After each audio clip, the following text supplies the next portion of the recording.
2 মাসের নিষেধাজ্ঞা শেষে মধ্যরাত থেকে শুরু হয়েছে চাঁদপুরের পদ্মা মেঘনায় মাছ ধরা, কিন্তু দুর্যোগপূর্ণ আবহাওয়ার কারণে নদীতে নামেনি অধিকাংশ জেলে। চাঁদপুর বহরিয়া বাজার থেকে এ বিষয়ে বিস্তারিত জানাতে সরাসরি যুক্ত হচ্ছেন প্রতিনিধি বিল্লাল চালি। বিল্লাল, আসলে দুর্যোগপূর্ণ আবহাওয়ার কারণেই অধিকাংশ জেলেই নদীতে নামেনি, তারপরেও যারা গিয়েছেন মাছ কেমন সরবরাহ দেখছেন সব মিলিয়ে জানাবেন।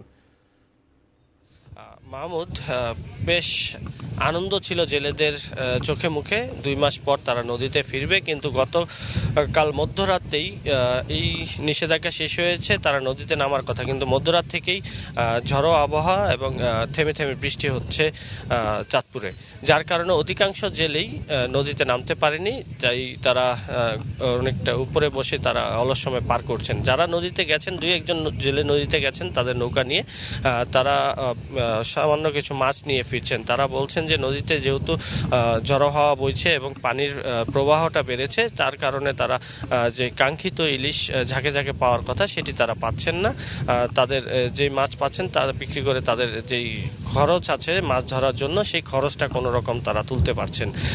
এছাড়াও আমি আরেকটু জানিয়ে রাখি, এই যে 2 মাসের যেই নিষেধাজ্ঞা ছিল, এই নিষেধাজ্ঞাকালীন সময়ে জেলেরা ধার দেনা করে তারা সংসার চালিয়েছেন, তারা কিস্তি নিয়েছেন, নৌকা মেরামত করেছেন।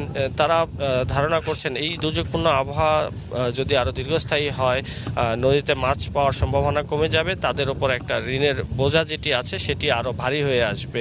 তারা বেশ চিন্তিত যে তাদের এই ঋণের বোঝাটা কি করে তারা পরিশোধ করবেন।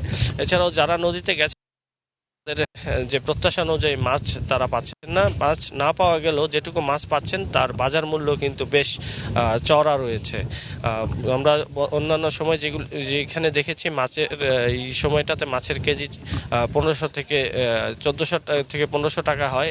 এই সময়টাতে কিন্তু আজকে দেখলাম যে নদীর পাড়ে আড়তগুলিতে মাছের কেজি কিন্তু 2.5 থেকে 3000 টাকার কাছাকাছি আজ বিক্রি হচ্ছে ইলিশ মাছ।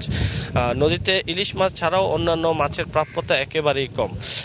এছাড়াও আবহাওয়া অফিসের সাথে আমি কথা বলেছি, যেহেতু দুর্যোগপূর্ণ আবহাওয়া চলমান আছে, আবহাওয়া অফিস বলছে যে আরও 2 থেকে 3 দিনের আবহাওয়া অব্যাহত থাকবে, তারপর হয়তো পরিস্থিতি কিছুটা স্বাভাবিক হওয়ার সম্ভাবনা আছে মনে করছেন তারা। মাহমুদ।